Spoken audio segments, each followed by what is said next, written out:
အားလုံးမင်္ဂလာပါဒီနေ့ကတော့အင်္ဂလိပ်စာမှာတော်တော်များများခေါင်းရှုပ်တတ်ကြတဲ့ used to be used to နဲ့ get used to အဲ့ဒီစကားစုသုံးခုရဲ့ကြွားကြချက်တွေကိုရှင်းရှင်းလင်းလင်းသိသွားအောင်အတူတူလေ့လာကြည့်ကြရအောင်ကြည့်လိုက်ရင်တော့စာလုံးပေါင်းကခတ်ဆင်စင်မယ်နော်ဒါပေမဲ့အတိတ်ပဲရောသုံးရတဲ့ပုံစံရောကတော်တော်လေးကွဲပြားပါတယ်ကဲဒီတော့ဒီသုံးခုဘလို့ကွာလဲဆိုတာကိုဇာတ်လေးတစ်ပုဒ်နဲ့ရက်ပြီးလွယ်ကူလေးနားလည်အောင်လုပ်လိုက်ကြရအောင်လားကောင်းပြီကျွန်တော်တို့ရဲ့ဇာတ်လိုင်းလေးကိုအတိတ်ကအမတ်တရားတွေနဲ့စလိုက်ကြတာပေါ့ဒီအပိုင်းမှာတော့ used to ဆိုတဲ့အသုံးအနှုန်းကိုအထူးထားပြီးကြည်သွားမှာဖြစ်ပါတယ်ဥပမာလေးတစ်ခုကြည့်လိုက်အောင်ကျွန်တော်တိတ်ဆိတ်တဲ့မြို့ငယ်လေးတစ်မြို့မှာနေခဲ့ဘူးတဲ့ဒါကအတိတ်ကအခြေအနေတစ်ခုကိုပြန်ပြောပြနေတာအရေးကြီးဆုံးကဘာလဲဆိုတော့အခုအဲ့ဒီမှာမနေတော့ဘူးဆိုတဲ့အဓိပ္ပာယ်ကိုစောင်းနေတာပါပဲဟုတ်ပါတယ် used to ဆိုတာကအတိတ်မှာပုံမှန်လုပ်လေ့ရှိခဲ့တဲ့အချင်းတစ်ခုခုဒါမှမဟုတ်တည်ရှိခဲ့တဲ့အခြေအနေတစ်ခုခုကိုပြောချင်တဲ့အခါသုံးတာပါအဓိကတော့ချက်ကတော့အရင်တော့ဟုတ်တယ်အခုတော့မဟုတ်တော့ဘူးဆိုတဲ့သဘောပါပဲသူရဲ့သုံးရတဲ့ပုံစံကလည်းတိတ်ကိုရှင်းပါတယ် subject ရဲ့နောက်မှာ used to ကိုထည့်မယ်ပြီးရင်သူ့နောက်ကနေ verb ရဲ့မူလပုံစံ B1 ကိုထည့်ပေးလိုက်အောင်ပါပဲလွယ်လွယ်လေးနော်ကဲအငင်းဝါကြမှာဆိုရင်တော့တတိထားမဲ့အချက်လေးတစ်ခုရှိပါတယ် didn't ကိုတုံးလိုက်တာနဲ့ used to ကနေ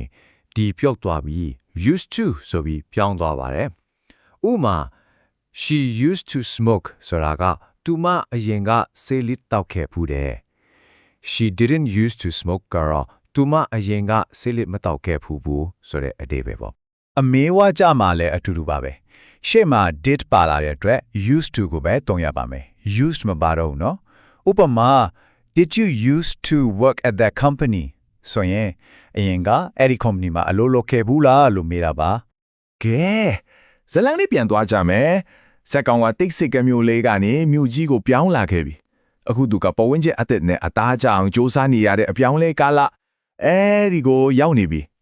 ဒါက get used to ကိုနားလည်ဖို့အကောင်းဆုံးအချိန်ပါပဲဥပမာလေးကိုကြည့်လိုက်ပါဦး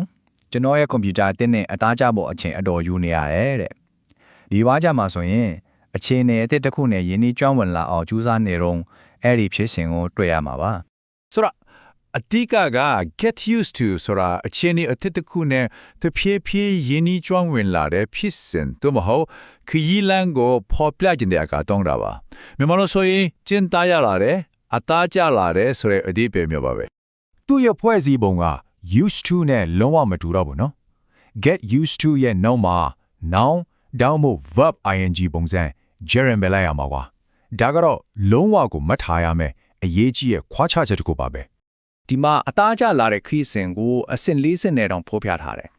ပထမဆုံးမြို့သစ်ကိုရောက်တယ်ပြီးတော့စူညံတန်တွေကြောင့်စိတ်ရှုပ်ထွေးတယ်နောက်တော့မြေအောက်ယထာစနစ်ကိုဖြည်းဖြည်းချင်းလေ့လာတယ်နောက်ဆုံးမှာတော့မြို့ပြရဲ့လူနေမှုဘဝအရှင်းဟုန်နဲ့ကျင်းသားရလာတယ်အဲ့ဒါ get used ရဲ့ဖြစ်စဉ်ကိုကွက်ကွင်းပင်ပြနေတာပါပဲအခုဆိုရင်တော့ကျွန်တော်တို့ရဲ့စက်ကောင်ကသူ့ရဲ့ဘဝအသစ်မှာလောဝကိုအသားကျပြီးတက်တွန့်တက်တာချစ်နေပါပြီဒါကတော့ be used to ကိုလေ့လာဖို့အကောင်းဆုံးအပိုင်းပါပဲဥမာကိုကြည့်လိုက်ပါသူကတိုကျိုမှာနေတာဒါကြောင့်လူအုပ်ကြီးနဲ့ကျင်းသားရနေပြီဒီမှာဆိုရင်အသားကျအောင်ကြိုးစားနေတဲ့ဖြစ်စဉ်မဟုတ်တော့ဘူးနော်အဲ့ဒီချင်းနေနဲ့လုံးဝရင်းနှီးနေပြီသူ့အတွက်ဒါတာမအရာတစ်ခုဖြစ်နေပြီဆိုတာကိုပြနေတာဆိုလိုတာက be used to ဆိုတာကအခြေအနေတစ်ခုနဲ့အသားကျပြီးသားကျင်းသားရပြီးသားဖြစ်နေတဲ့အခြေအနေကိုဖော်ပြတာပါအရင်ကအသားကျအောင်ကြိုးစားခဲ့တဲ့ဖြစ်စဉ်ပြီးဆုံးသွားပြီအခုတော့အရာရာကပုံမှန်ဖြစ်နေပြီဆိုတဲ့သဘောပါပဲသူရဲ့ဖွဲ့စည်းပုံက get used to နဲ့ဆင်တူပါတယ်နောက်မှာ noun ဒါမှမဟုတ် VING gerund လိုက်ရပါတယ်ရှေ့က be verb ကတော့ subject ကိုလိုက်ပြီး am is are was were စသဖြင့်ပြောင်းလဲသွားမှာပေါ့